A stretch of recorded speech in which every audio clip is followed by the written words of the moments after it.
এবার কি তাহলে বন্ধ হতে চলেছে রাশিয়া থেকে ভারতে তেল আমদানি? ভারত রাশিয়ার বন্ধুত্বে কি ভাটা পড়তে চলেছে? কারণ রাশিয়ায় ভারতীয় তেল সংস্থাগুলোর বিভিন্ন প্রকল্পে বাকি থাকা পাওনা টাকার পরিমাণ কয়েক হাজার কোটিতে পৌঁছে গিয়েছে। সেই টাকা ফেরত পাওয়া নিয়ে তৈরি হয়েছে বিরাট সংশয়, যা নিয়ে গভীর চিন্তায় ভারতের তেল কোম্পানিগুলো। ভারতকে তার চাহিদার 85% তেলই আমদানি করতে হয় বিদেশ থেকে। গত 23-24 অর্থবর্ষে ভারত প্রতিদিন প্রায় 47 লক্ষ ব্যারেল তেল বিদেশ থেকে আমদানি করেছে। তার 35%ই আমদানি করা হয়েছে রাশিয়া থেকে। 2023-24 সালে প্রতিদিন রাশিয়ার থেকে ভারতে এসেছে প্রায় 16.5 লক্ষ ব্যারেল তেল।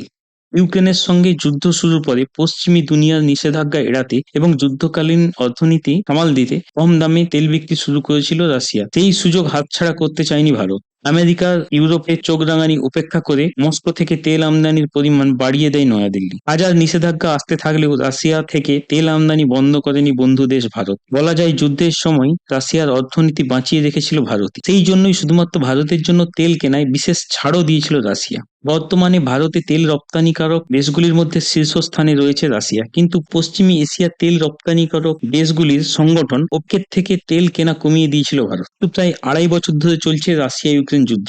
তাই বিপদ বাড়ছে এই দেশের রাষ্ট্রায়ত্ত তেল কোম্পানিগুলি, কারণ রুশ তেল কোম্পানিগুলিতে আটে রয়েছে ভারতীয় তেল কোম্পানিগুলির মুনাফার বড় একটা অংশ। মানে মনে হতেই পারে ভারত তো রাশিয়া থেকে তেল কেনে, তাহলে ভারতের তো টাকা দেওয়ার কথা, ভারত টাকা পাবে কেন? হ্যাঁ, ভারতই টাকা পাবে, কারণ ভারতীয় কোম্পানিগুলো তেল তোলার জন্য রাশিয়াতে প্রচুর টাকা ইনভেস্ট করেছিল, যা তেল নেওয়ার বিনিময়ে মিটিয়ে দেওয়ার কথা ছিল রাশিয়া। কিন্তু বর্তমানে ইসরায়েল, প্যালেস্টাইন, ইরান, লেবানন যুদ্ধে জড়িয়ে পড়ায় আন্তর্জাতিক বাজারে তেলের দাম আরো কমে গিয়েছে, যার ফলে রাশিয়া থেকে কম দামে তেল আনা হলেও তাতে আর তেমন লাভ পাচ্ছে না ভারতীয় কোম্পানিগুলো। তেল কোম্পানিগুলো প্রায় 7,525 কোটি টাকা ফেরত পাচ্ছে না বলে সূত্রের খবর। এই ঘটনায় স্বাভাবিকভাবেই চাপে পড়েছে ভারতীয় তেল কোম্পানিগুলি। ওএনজিসির আন্তর্জাতিক শাখা ওএনজিসি বিদেশ, ইন্ডিয়ান অয়েল এবং ইন্ডিয়ান অয়েল কর্পোরেশন এবং ভারত পেট্রোলিয়াম কর্পোরেশনের শাখা ভারত পেট্রো রিসোর্স, এই 4টি কোম্পানি কাঁচা তেল আমদানি করে রাশিয়া থেকে। রাশিয়ার যে ব্যাংকে টাকা জমা হচ্ছে সেটি হলো কমার্শিয়াল ইন্দো ব্যাংক, যা স্টেট ব্যাংক অফ ইন্ডিয়ার অনুমোদিত একটি ব্যাংক।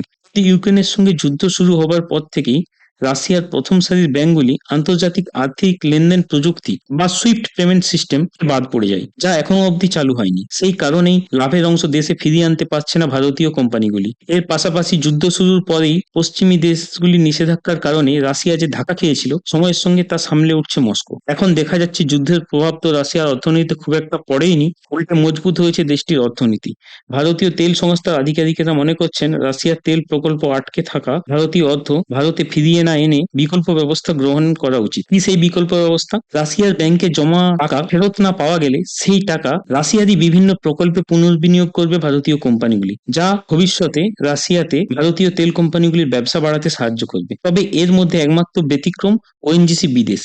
এই ভারতীয় সংস্থা রাশিয়ান কোম্পানি সাকলিনের অংশীদার। এই সাকলিন রাশিয়াতে বিভিন্ন তেলের প্রজেক্টে কাজ করে। সাকলিনের শেয়ার পুনরায় কেনার জন্য রাশিয়াকে প্রায় 5,000 কোটি টাকা দিতে হবে ওএনজিসি বিদেশকে, যা বকেয়া টাকা থেকেই মিটিয়ে দেওয়া হবে বলে সংবাদ মাধ্যম সূত্রে খবর। তাই এখনই এই বিপুল টাকা নিয়ে ভারতের উদ্বেগের কোনো কারণ নেই বলেই মনে করছেন আন্তর্জাতিক বিশেষজ্ঞরা।